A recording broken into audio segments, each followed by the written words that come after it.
how to get the best out of your pentatonics, both major and minor. I'm going to talk about major jams, minor jams, Mixolydian jams, and Dorian jams. It's a really smart move because you're hitting the 5 of the chord that's happening, but you're getting there through a nice tense bend. This is a good takeoff riff to get you propelled into the mountains of soloing. Let's see what it sounds like. So that you're not worried about, did my first couple of notes give me the authority to keep soloing? Alright, welcome back to another episode of StichMethod. Don't mind the fan noise in the background. It's a little different than usual, but it's hot in here. So really quickly, we are going to be talking about how to get the best out of your pentatonics, both major and minor, to help jumpstart your guitar solos. What we're going to talk about is really just the very first couple of notes and how to handle them in different genres easily in what we call a Form 1 pentatonic. Now, I do have some ways to learn the pentatonic. I have a video popping up here about your 5 boxes of your pentatonic, and I also have another video popping up here about how to find any major or minor pentatonic you want. Actually, that's in this video here. 3 videos should have just popped up. Click on them. Anyway, here we go. So let's just talk about the basic Form 1 pentatonic. I'll show you an A minor. And I'm sure a lot of you know this, but you have 5, 8, 5, 7, 5, 7, 5, 7, 5, 8, 5, 8. Now, this is just a regular box pentatonic that most guitar solos are written in. It's very, very popular, and it still, scares a lot of people. I understand that. A lot of people, have a hard time coming in their guitar solos and making it sound musical, and the point of this video is to help kind of ease the trepidation. So we're going to talk about major jams, minor jams, Mixolydian jams, and Dorian jams. And if you don't know that, that's okay. Another video will pop up here. Sorry about that. And we're going to talk about the first 1 or 2 notes just to start on in your solo to help you progress through your solo. So it's very, very simple, and let's get down to it. All right, so let's just say we have a major jam. Say we have an A major jam, something that has an A chord like A, B, D, A, D. Cool. Let's loop that. Let's get that down. See how it goes. Okay. So there it is. Probably a little lower. And now, what we're going to do here, I'll stop that. What we got to do, when you're thinking of a major jam, you got to use a major pentatonic. And so when you think of this pentatonic, it's very simple. Your index finger is the minor root note, and your pinky is the major root note. It's really easy. So this is an A minor pentatonic, and this note is on a C. This is a C major pentatonic. They're both the same exact thing. How do you discern which one is which? It depends on the chords that are being played. We have an A major jam going, so we got to move the major note, the pinky, to an A, and that's this. So now we have 2 5 2 5 2 4 2 4 2 4 2 5 2 5. Fretwise, this is an A major pentatonic. I can turn some distortion and I can play this backing track.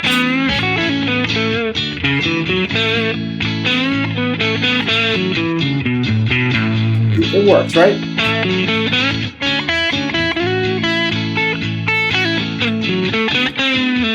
I just happened to go out with pentatonic right there because I'm an idiot. I'm teaching the Form 1, but it's okay. And so here's that Form 1 pentatonic that we just showed you. 2 5 2 4 2 4 2 4 2 5 2 5. Let me show you. When you're playing a major jam, it is quite simple. When you're playing a major jam, you're going to take this note here. This is the root note right here, okay? 2 5 2 4 2 4 2. That's a major root note. That's an A as well. Okay? If you take this note here and put your ring finger, that is the interval number 2. Don't worry. We're going to make progress. The best note in a major jam to come in on is when you take this 2 and bend it up to this note here, which is the 3rd.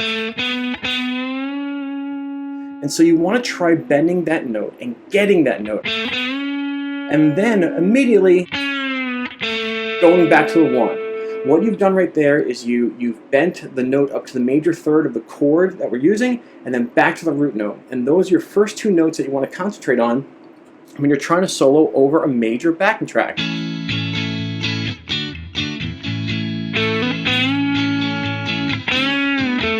Then play. Do it again.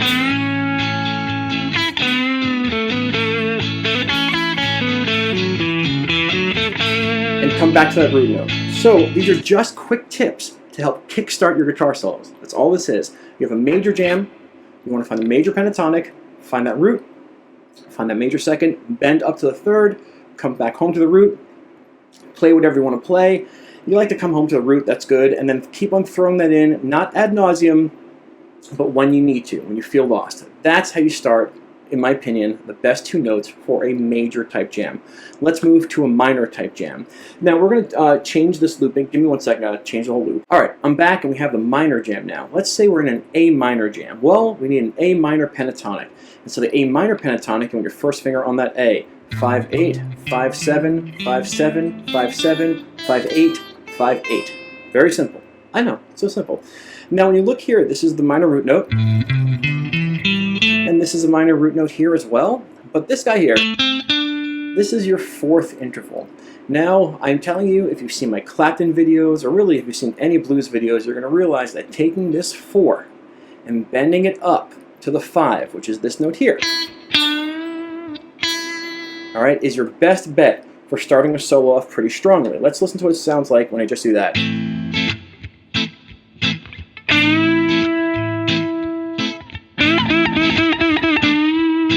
Okay, it's ready to go, but that's not all. Taking this interval to the 5, and then coming back home to this note here, which is the minor third. Sorry, there's a glare there. This is the minor third. It's a really smart move because you're hitting the 5 of the chord that's happening, but you're getting there through a nice tense bend, and then you're coming down to the minor third, which is what makes the A minor. And so you're kind of like really, attaching yourself to the song. And so if you have a minor jam, your first 2 moves,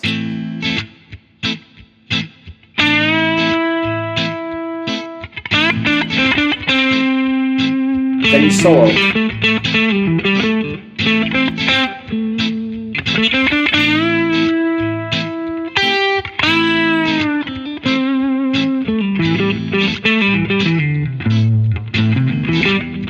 Okay, my timing might be a little bit off because I had my amp turned down so low I can barely hear it. And so, in a minor jam and a major jam, the moves are exactly the same. I don't know if you noticed that.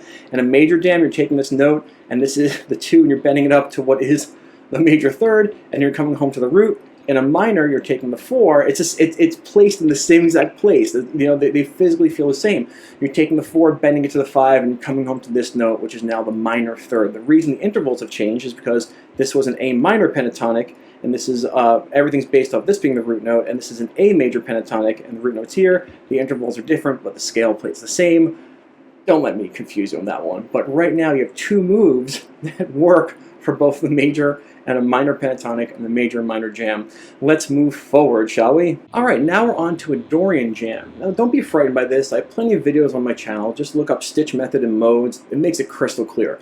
Let's say that you have a Dorian jam. We'll do an A Dorian jam. And in a Dorian jam, you want to use a minor pentatonic. Okay, so there's that A minor pentatonic that we have been using on the last example.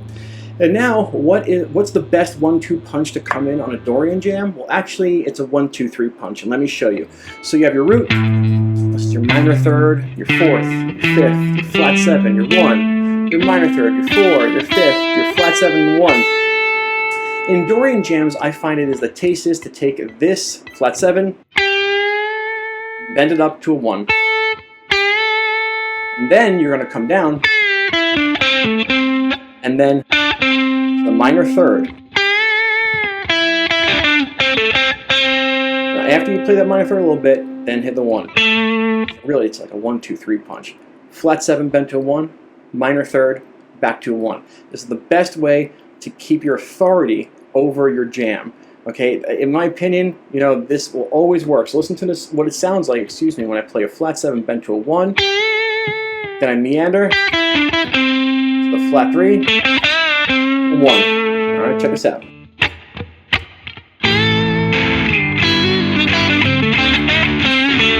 There it was. And solo. Try again.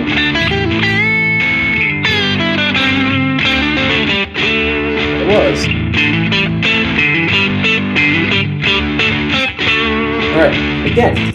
After these moments, it's just you go and you solo. And if you need to do it again to keep your authority over the jam, you do it again. But these are just examples of things that will always work in these types of jams that, again, will just give you a sense of binding with the music. We have one more to do. Stay there. Last one, Mixolydian. And surprise, surprise, it's not a 1-2 punch, it's a 1-2-3 punch. All right, when you get into some different modes, sometimes 3 notes are better than 2.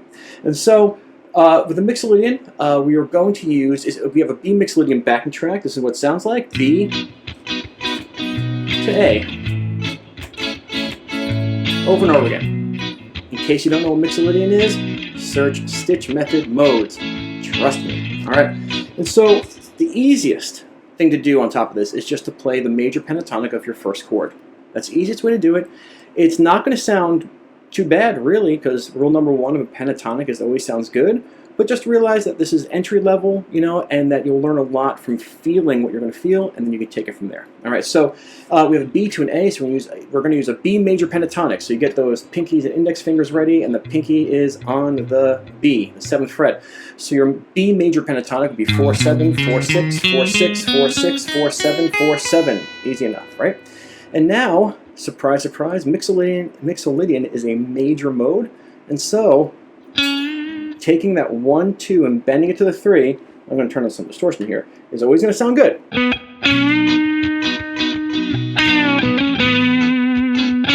Now you can see the 3 to 1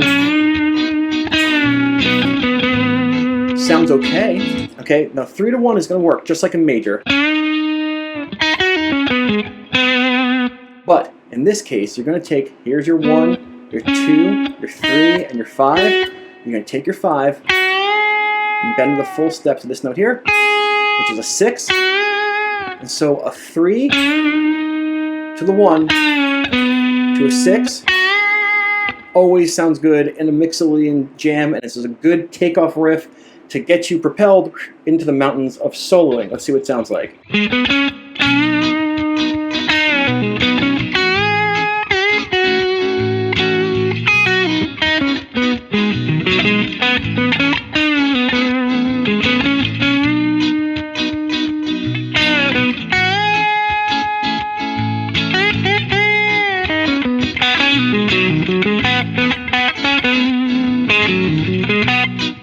Okay, really hard to get that backtrack, but it always sounds good. So what did we just do? Really easy intro stuff to just kickstart or pull start your guitar solos so that you're not worried about, did my first couple of notes give me the authority to keep soloing? If you use these little tiny quick tips, you'll be able to sound like you know what you're doing. Not that you don't, but you'll be able to project the idea that you are binding with the music, and that should give you a quick boost just to keep soloing. And if you feel like you ran out of juice, well, then you come back to that type of riff. You don't have to play the same riff. You can, you know, bend the 3, then a little dibble dabble, and into a 1, and then maybe a 6. It's not going to sound the same, but it's going to help kickstart your solos. Really quick, short lesson. Thank you so much for being here. If you like this, make sure you share and subscribe. And if you want to practice this, you can always join me on Patreon, where I have practice sessions and bonus lessons. Talk soon. Take care. Bye-bye.